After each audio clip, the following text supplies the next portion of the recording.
Chris Schlosser and Don Kozak and Julio Arboleta.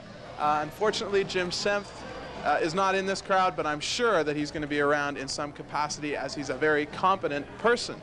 In programming, we have Cherry, Huang, Jensen, and Scott as our unofficial winners, but pretty well count them in unless something terrible happens. In finance, we have the return of John Carlson, along with Helofs, Gertzma, and Sekulik.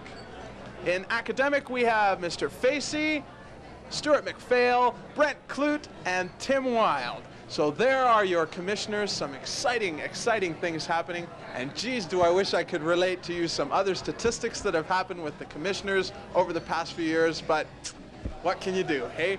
Anyway, on with the show. We're going to go on right now with an interview with our president, Mr. Dave Hoff. He will be interviewed by Warren Kinsella. Warren? Well, the ballots have all been counted here at Universality, and we're talking with Dave Hoff, the victor in this year's student union elections. Dave, welcome to Universality. How does it feel?